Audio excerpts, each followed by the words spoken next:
बोली सतगुरुदेव भगवान की जय।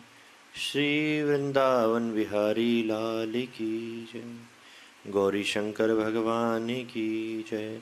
जय जय श्री राधे। स्वागत है आप सभी भक्तजनों का हमारे इस खास कार्यक्रम में। विशेषकर ये जिज्ञासा का कार्यक्रम हम सब ने सबकी जिज्ञासाओं को देखते हुए रखा है।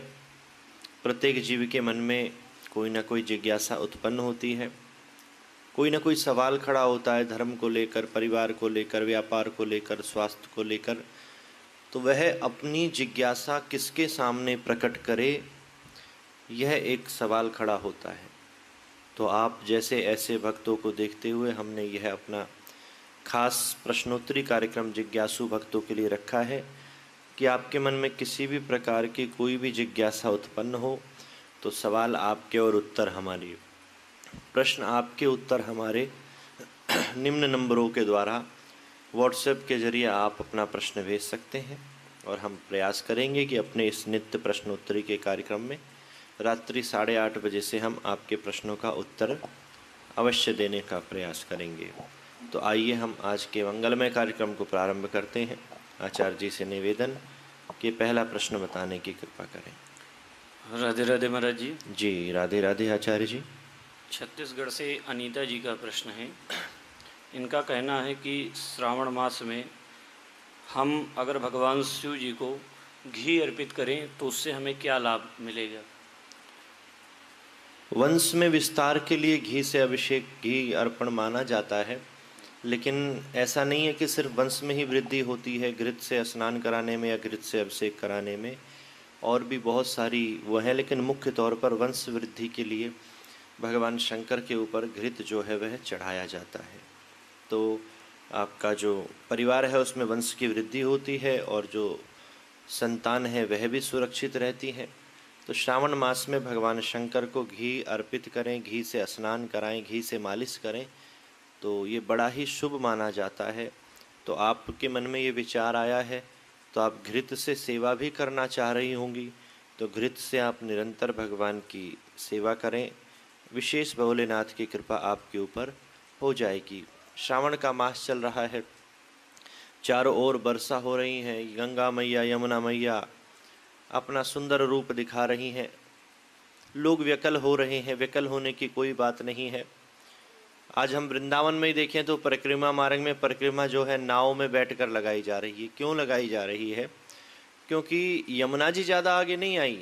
काली दह पर और चीर घाट पर, इन सब जगहों पर यमुना जी पहले भी थी, सभी कथाओं में वर्णन है। वहीं से ठाकुर जी उसमें लीला करते थे, लेकिन धीरे धीरे स्तर कम हुआ तो जहाँ तक यमुना जी अपना स्थान छोड़कर चली गई वहाँ तक लोगों ने बसापत कर ली, जो कि उचित नहीं है। तो यमुना जी तो अपने पुराने स्थान पर आ गई हैं, लेकिन हम ही लोग यमुना जी में, गंगा जी में रहने लगे, इसलिए बाढ़ जैसी स्थिति बन गई है। लेकिन ये बाढ़ नहीं है, लेकिन जिन लोगों के घरों में पानी पहुंच गया उनको बड़ा कष्ट है। तो हम ईश्वर से प्रार्थना करेंगे कि जल्दी उनकी रक्षा करें, सारी व्यवस्थाएं उचित करें। लेकिन वर्षा हो रही है।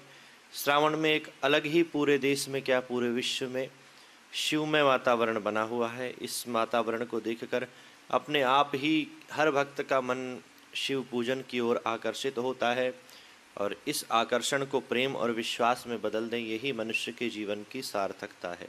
तो आप निरंतर भगवान शंकर की सेवा करते रहें, घृत से अभिषेक करें, बहुत प्रसन्न होकर बाबा भोलेनाथ आप पर कृपा करेंगे। ओम नमः शिवाय। ओम नमः शिवाय। महाराज जी, मैत्री जी का प्रश्न है जो कि पटना से हैं। इनका ये प्रश्न है कि पोथी पाठ कराने से हमें क्या क्या बेनिफिट मिलता है, क्या क्या फ़ायदा मिलता है, और पोथी पाठ कैसे कैसे कैसे विधि से होता है। मैं पहली बार कराने की सोच रही हूँ, तो उसको कैसे कैसे क्या करना होता, मुझे आना पड़ेगा या कैसे क्या होगा, उनका ये प्रश्न है। जी राधे राधे। पोथी पाठ का मूल क्या है? श्रीमद् भागवती जी जो हैं उनके अंदर 18,000 श्लोक, 335 अध्याय और 12 स्कंद हैं। जो हम व्यासपीठ से कथा सुनाते हैं उसमें अगर 18,000 श्लोकों की व्याख्या करने लगें तो 7 दिन में कथा पूरी नहीं होगी, कई महीने लग जाएंगे। इसीलिए साथ साथ मूल पाठ, पोथी पाठ भी चलता है, जिसमें ब्राह्मण गण उन पाठों का रोज पढ़ते हैं और लगभग 50 अध्याय का पाठ रोज होता है। तो 7 दिवसों में वह पाठ जो है 18,000 श्लोकों के संग संपूर्ण हो जाता है, जिसे हम पोथी पाठ कहते हैं। अब इसका लाभ क्या है? सबसे पहले तो हमारे पितरों की तृप्ति के लिए। जरूरी नहीं है कि हमारे सारे पितृ जो है मुक्त ही हो गए हों। बहुतों ने अच्छे कर्म किए हैं तो कुछ ने हो सकता है बुरे भी कर्म किए हों, आपको ना पता हो, आपको अपने दादाजी से आगे की पीढ़ी के बारे में जानकारी ना हो। तो जब हम श्रीमद् भागवत जी का मूल पाठ, पोथी पाठ कराते हैं तो हमारे पितरों को विशेष तृप्ति मिलती है। वह जिस लोक में भी होते हैं वहाँ से इस पाठ को सुनते हैं, भागवत जी के पाठ को, और वह शांत हो जाते हैं, उनके जीवन में शांति आ जाती है जो उथल पुथल होती है। अब आपका प्रश्न है और आपके जीवन में क्या लाभ है? भागवत जी की शरण में आ जाओ, कोई लौकिक कामना होगी। मेरा तो ये अनुभव है कि कोई कल्प वृक्ष के नीचे बैठा हो या किसी को इच्छामणि मिल जाए तो उसकी सिर्फ वही कामना पूरी होगी जो वह मन में चाहेगा। लेकिन भागवत जी की चरण शरण में आ जाओगे तो जो कामना तुम मन में नहीं भी करोगे वह भी तुम्हारी पूरी हो जाएगी। इसलिए प्रत्येक भक्त को भागवत जी की चरण शरण में आना चाहिए। अब रहा, आपने प्रश्न किया कि कैसे कराना है, आना पड़ेगा या नहीं। आप आकर करा सकें, नित्य के संकल्प में बैठें तो बड़ी कृपा होगी। लेकिन आप नहीं भी अगर आ सकते हैं तो अपने निज निवास से बैठकर भी आप करा सकते हैं। अब आप सोचेंगे कि यहाँ से हमें फल कैसे मिलेगा? फल भैया, जैसे विदेश में कोई हमारा परिजन रहता है, उसके हम अकाउंट में पैसा डालते हैं और 1 मिनट में उसके अकाउंट में पैसा पहुँच जाता है। उसी प्रकार से जब ब्राह्मण आपके नाम और गोत्र से संकल्प लेकर पूजा पाठ प्रारंभ करते हैं तो आपके और आपके पूर्वजों के अकाउंट में वह सीधा जाकर जमा हो जाता है। श्रीमद् भागवत जी के महात्म्य में एक कथा आती है कि नारद जी वृंदावन धाम पधारे और भक्ति ज्ञान वैराग्य से उनकी भेंट हुई। भक्ति महारानी के 2 पुत्र हैं, ज्ञान और वैराग्य, दोनों मूर्छित पड़े हैं। खूब उपाय किया नारद जी ने, समस्या का हल नहीं हुआ। फिर सनत कुमारों के पास गए और भागवत की कथा हुई। कहाँ? हरिद्वार के पावन तट पर। और भक्ति ज्ञान वैराग्य कहाँ बैठे हैं? वृंदावन में बैठे हैं।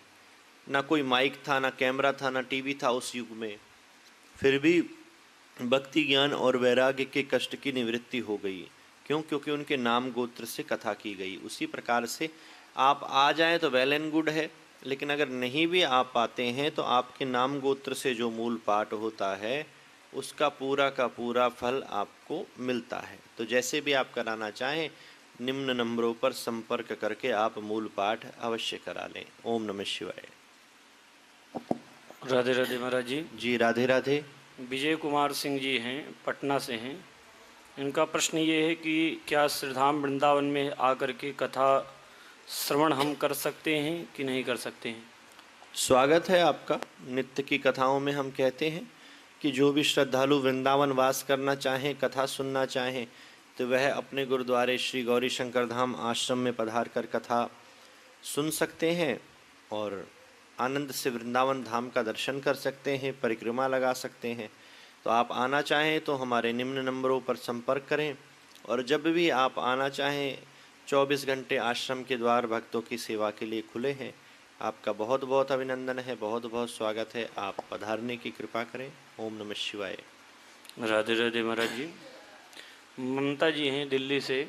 इनका प्रश्न यह है कि जिस प्रकार से हम लोग कुशा से अभिषेक करते हैं एवं जल से भी अभिषेक करते हैं, फिर कुशा के साथ साथ में दही भी चढ़ा देते हैं, दूध भी चढ़ा देते हैं, घी भी चढ़ा देते हैं, तो हमें किसका फल मिलेगा? दूध का मिलेगा कि दही का मिलेगा कि कुशा का मिलेगा? किसका फल हम जाने कि भगवान शिव हमको किसका फल देंगे, क्योंकि फल तो सभी के अनेक अनेक है ना। बहुत अच्छा सवाल है आपका। हर वस्तु का अलग प्रभाव है।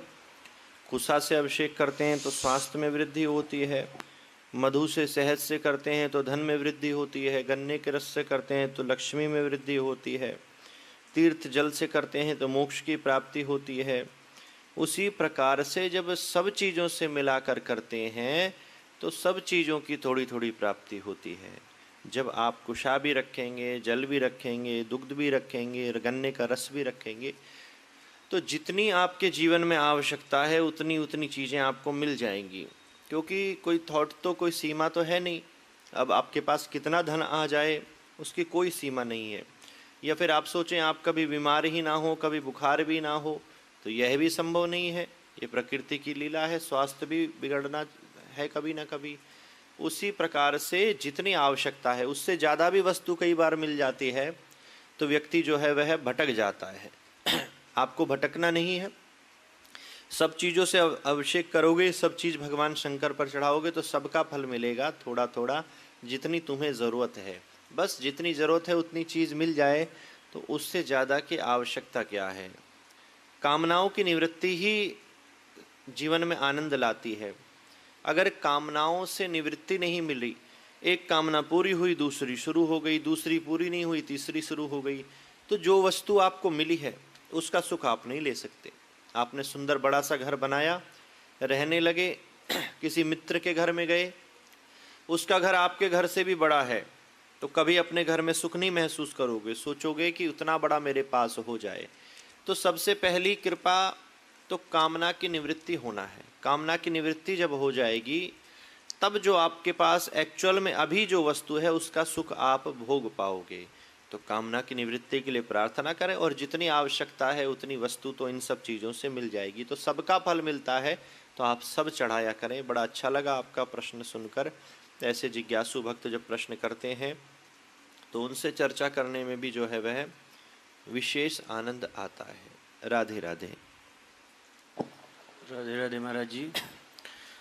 राकेश चतुर्वेदी का प्रश्न है और इनका कहना है कि इदम सत्यम कि गतम सत्यम, हम ये जो सांसारिक माया है, जिस धरातल पर हम भोजन कर रहे हैं, बड़ी बड़ी गाड़ियों में घूम रहे हैं, बड़े बड़े होटल रेस्टोरेंट में रुक रहे हैं, ये सत्य है महाराज जी, या फिर हमें जो जाना है, जिस लोक की प्राप्ति के लिए हम यहाँ पर आए हैं, वो सत्य है?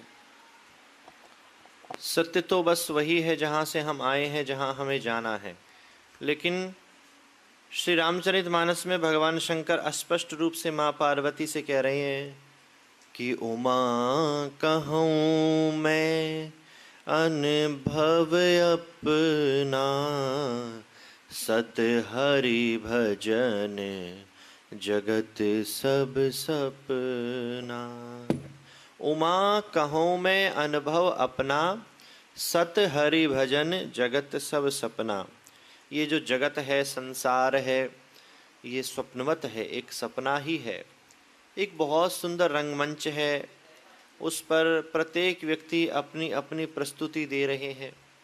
किसी की प्रस्तुति इतनी पसंद आ रही है कि मरने के 10, 20, 100, 50 वर्ष तक उसे याद किया जा रहा है। बड़ा अच्छा व्यक्ति था, बहुत अच्छा काम करता था, ये प्रस्तुति ही तो है।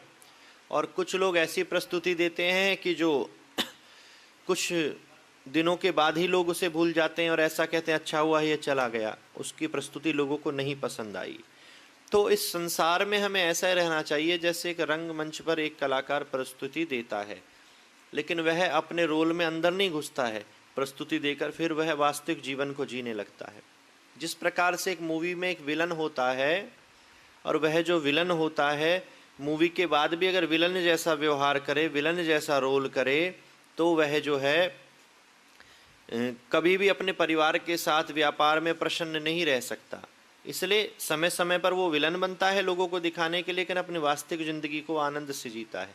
उसी प्रकार से ये संसार में हम सबको अपनी बेस्ट से बेस्ट प्रस्तुति देनी है, लेकिन इस प्रस्तुति देने के चक्कर में ऐसा ना हो कि हम उस रोल में ही घुस जाएं और उस रोल को ही सत्य समझ बैठें। ये रोल को हमें सत्य नहीं समझना, रोल तो रोल है, लेकिन सत्य तो परमात्मा है। लेकिन ये संसार भी सत्य है, लेकिन कब सत्य है? जब सत्य हरि भजन जगत सब सपना। जो जीव भगवान के नाम के सहारे को ले लेता है, हमेशा जो भगवान के नाम के संग संग चलता है, नाम को अपने मुख में रखता है, चलत मुद्रिका मेल मुख माही, जलद लांग गए अचरज नाही। जैसे हनुमान जी राम नाम की मुद्रिका लेकर समुद्र लांग गए, उसी प्रकार से कोई भी भक्त भगवान नाम की मुद्रिका अथवा भगवान नाम को मुख में जब लेता है तो वह भी हनुमान जी की तरह इस भवसागर को आराम से पार हो जाता है। तो अगर भगवान का नाम सत्संग है तो प्रत्येक जगह सत्य है, और मनुष्य के जीवन का परम उद्देश्य है कि जहाँ से हम आए हैं भगवान के श्री चरणों से, वहीं पर हमें जाना है, इसके अलावा कोई उद्देश्य ना हो। इस तरीके से हमें संसार में रहना चाहिए। ओम नमः शिवाय। ओम नमः शिवाय। महाराज जी राधे राधे। महाराज जी, मैं सुनीता अग्रवाल प्रयागराज से बात कर रही हूँ, और ईश्वर टीवी चैनल के माध्यम से मैं आपकी कथा डेली श्रवण भी करती हूँ, और आपकी यूट्यूब चैनल पर भी मैं नित्य प्रतिदिन देखती भी हूँ। और आपने एक भजन गाया था अभी कुछ दिन पूर्व गुरु पूर्णिमा के दौरान कि हे मेरे गुरुदेव करुणा सिंधु करुणा कीजिए। तो जब वो सिंधु मतलब सागर हैं जब करुणा के, तो महाराज जी हमारे ऊपर क्यों करुणा नहीं हो रही है? हम तो गुरु को इतना मानते हैं। और मैं आपका भजन जब सुनती हूँ कि हे मेरे गुरुदेव करुणा सिंधु करुणा कीजिए, तो मैं रोने लगती हूँ। और दिन भर में ऐसा कोई दिन नहीं होता है जिस दिन मैं उस भजन को 2 से 3 बार नहीं सुनती हूँ आपके यूट्यूब चैनल पर। तो महाराज जी, हम ऐसे अबोध बालक के ऊपर ऐसी कृपा गुरु जी क्यों नहीं कर रहे हैं? देखें, करुणा की वृष्टि तो आज से नहीं, अनंत युगों से गुरुदेव के द्वारा हो रही है, परमात्मा के द्वारा हो रही है। वह करुणा रूपी रस जो है बरस रहा है, वह करुणा के सिंधु हैं। ये भजन ऐसा वैसा नहीं है, सत्य ही है जो भगवान गुरुदेव की महिमा गाई गई है। लेकिन हम पर करुणा क्यों नहीं बरस रही है? कहीं ना कहीं हमारी पात्रता में कमी है। करुणा रूपी रस तो बरस रहा है, लेकिन कोई बर्तन, कोई पात्र ही हमारे पास नहीं है। तो उस करुणा रूपी रस को हम कहाँ पर इकट्ठा करेंगे, कहाँ पर लेंगे? जब तक हमारे पास भाव का, श्रद्धा का, विश्वास का पात्र नहीं होगा, तब तक हम उस करुणा रूपी रस को कभी भी एकत्रित नहीं कर सकते। इसलिए भगवान के करुणा रूपी रस को इकट्ठा करना है, एकत्रित करना है, तो भाव रूपी पात्र बहुत ज़रूरी है। एक बार आपके मन में भाव का पात्र आ जाए, विश्वास आ जाए, श्रद्धा आ जाए, तब आप आनंद से महसूस कर सकेंगे कि गुरुदेव की कितनी करुणा हम पर बरस रही है। करुणा बरस रही है, करुणा भरी निगाह से। निरंतर एक बार गुरुदेव जिसको निहार दें, उसके ऊपर करुणा की वृष्टि हो जाती है। वह करुणा के सागर हैं, लेकिन हमारे पात्रता में कमी है कि हम कुछ करुणा रूपी रस को ले नहीं पा रहे। तो सबसे पहले पात्रता आनी चाहिए, और पात्रता आने का सबसे सरल साधन है। पात्रता किस चीज़ में आनी है? उस करुणा रूपी रस को कहाँ एकत्रित करना है?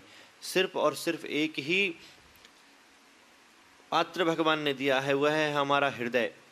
लेकिन उसमें हमने पहले से इतनी फालतू चीज़ों को भर रखा है, राग द्वेष ईर्षा काम क्रोध मद लोभ मोह, कि उसमें करुणा के आने की जगह ही नहीं है। अब आप बाल्टी में जल लेने जाओ और वो बाल्टी पहले से ही भरी हो, तो जल लेकर आ पाओगे क्या? भरी बाल्टी कुएं में लटकाओ तो कुएं से भर कर नहीं आएगी, जो भरा था जल वह भी उसमें गिर जाएगा, क्योंकि वो पहले से ही भरी है। उसी प्रकार से आपका हृदय भी पहले से ही भरा है फालतू चीज़ों से। सोचकर देखा है कि 24 घंटे में कितनी चीज़ आप काम की सोचते हैं और कितनी चीज़ आप फालतू सोचते हैं? तो रिजल्ट आता है कि 90% चीज़ें तो हम फालतू सोचते हैं, जिससे हमारे जीवन का कोई लेना देना नहीं। तो ऐसा देखा जाए तो आपका मन देखने में मन कम लगता है, डस्टबिन ज़्यादा लगता है। तो भगवान ऐसी जगह कभी नहीं आते। अब आप किसी के घर जाएं और उसके घर के बाहर बहुत सा कूड़ा पड़ा हो और गेट खुलते ही पति पत्नी वह आपस में लड़ने लगे, तो आप क्या कहोगे?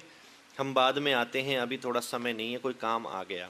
उसी प्रकार से जिस हृदय में ये सब चीज़ें रहती हैं, वहाँ भी करुणा की वर्षा नहीं होती। तो पहले हमें हृदय रूपी पात्र को खाली करना है। और अब खाली कैसे किया जाए? सत्संग रूपी नल के नीचे रखकर। जिस प्रकार से एक गंदा घड़ा नल के नीचे रखो, नल में से शुद्ध जल घड़े में जाता है और बाद में गंदा जल बाहर आता है। धीरे धीरे ये प्रक्रिया निरंतर चलती रहती है और साफ जल जाता है, गंदा बाहर आता है। एक स्थिति के बाद जैसा जल नल से जाता है वैसा ही बाहर आता है। तो वह मटका और कोई नहीं, घड़ा हमारा मन है, और वह नल और कोई नहीं, ये सत्संग है, कथा है। इस कथा में जब आप अपने हृदय रूपी पात्र को रख देंगे, निरंतर करुणा के जल की वर्षा होती रहेगी, भगवान के नाम की रस की वर्षा होगी। और एक दिन जैसा रस आपके हृदय में जाएगा वैसा ही रस आपके हृदय से निकलेगा। जिसके पास आप जाएंगे उसे अपने जैसा बना लेंगे, भक्त बना लेंगे। तो आप पहले अपने हृदय को खाली करिए, तब आप भगवान की, गुरुदेव की करुणा को प्राप्त कर सकते हैं। ओम नमः शिवाय। राधे राधे महाराज जी। जी राधे राधे।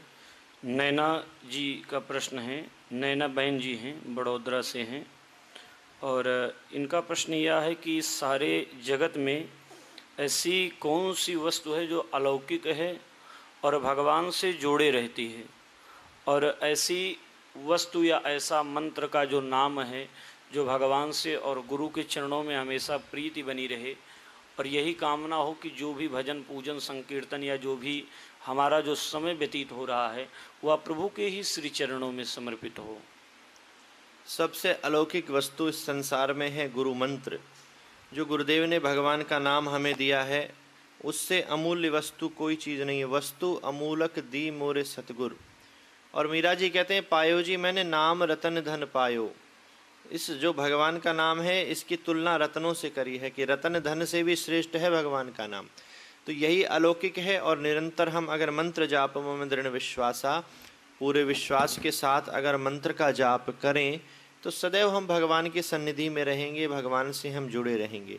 जो भगवान का नाम निरंतर लेता है वह भगवान की नज़रों के सामने रहता है, भगवान से हमेशा जुड़ा रहता है। तो आप गुरुदेव के द्वारा दिए हुए मंत्र का निरंतर जाप करें, इस प्रकार से आप हमेशा भगवान से जुड़े रहेंगे। तो यही है भगवान की सन्निधि में रहने का मूल मंत्र। राधे राधे। राधे राधे महाराज जी। जी राधे राधे।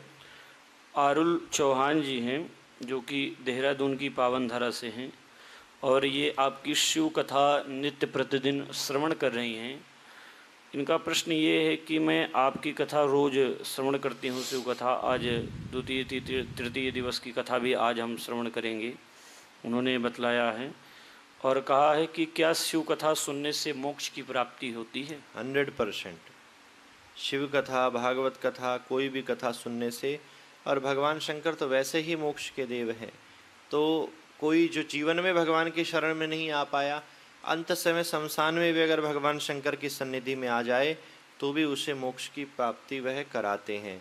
तो भगवान शिव की जो कथा है, देखें 2 प्रसंग आए थे पहले दिन महात्म की कथा में, आपने सुना होगा 2 दिन की कथा में, कि देवराज जैसा ब्राह्मण जो हमेशा वैश्यागामी हो गया था, गलत व्यवहार व्यवचार करता था, वह भी, उसने भी जब गलती से कथा सुनी, शिवालय में जाकर बीमार हो गया और ना चाहते हुए कथा सुनते रहा, तो भी क्या हुआ, शिवलोक गया। और दूसरा जो प्रसंग है बिंदुक नाम के ब्राह्मण का, उसकी पत्नी चंचुला थी। बिंदुक जो है मरने के बाद जब प्रेत पिशाच बन गया, उस पिशाच को बांध करके कथा सुनाई। तो लगा लो, बांध कर किसी को कथा सुनाओगे तो कैसे सुनेगा, जबरदस्ती सुनेगा, मन नहीं रहेगा, फिर भी बांध रखा है तो कहाँ जाए। और उसके बाद भी उसका कल्याण हो गया, वह भी कैलाश पर चला गया। तो जबरदस्ती जिनको सुनाई उनका कल्याण हो गया। तो आप जब प्रेम से, जिज्ञासा से, मन से, श्रद्धा से, प्रेम से, भाव से सुनेंगे तो आपका कल्याण क्यों नहीं होगा। तो यह मोक्षदायिनी भगवान शंकर की ऐसी शिव कथा है। जो इसे सुन लेता है, जाने में अनजाने में, प्यार से, जबरदस्ती, कैसे भी, वह बिना प्रयास के ही भवसागर पार हो जाता है और उसे शिवलोक की प्राप्ति होती है। शिव कथा सुनने वाला स्वयं शिव ही हो जाता है। जिस प्रकार से बिंदुक का शरीर हो गया था, तो वह भी भगवान शंकर जैसा ही हो गया था।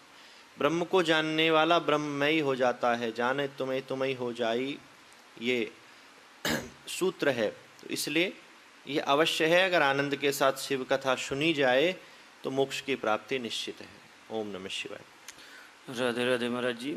जी राधे राधे। शिवम जी का जो है प्रश्न आया है, जो कि मध्य प्रदेश से हैं। गुरुजी प्रणाम, हम 5 साल से मकान और प्लॉट ले रहे हैं, और मकान का जो सौदा हो जाता है तो लोग बहुत ज़्यादा जलने लगते हैं, फिर हमारे पैसे भी फंस जाते हैं। गुरुजी, हमने प्लॉट भी लिया था, उसके भी पैसे फंस गए हैं और पैसे वापस नहीं मिल पा रहे हैं। आप कुछ उपाय बताइए कि जिससे पैसे वापस मिल जाए।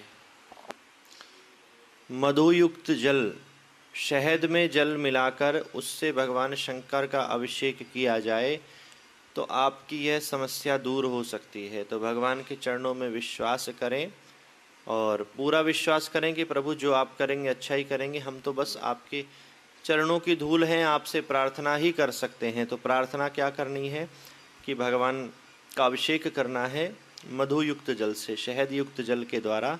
और बाबा भोलेनाथ बड़े दयालु हैं, सिर्फ देना ही देना जानते हैं। एक लोटा जल भी कोई गलती से चढ़ा दे तो उस पर विशेष कृपा करते हैं, लेना कुछ नहीं जानते। तो आप जब भगवान शंकर पर निरंतर ऐसी सेवा पूजा करेंगे तो अति शीघ्र प्रसन्न होकर आप पर वह कृपा करेंगे।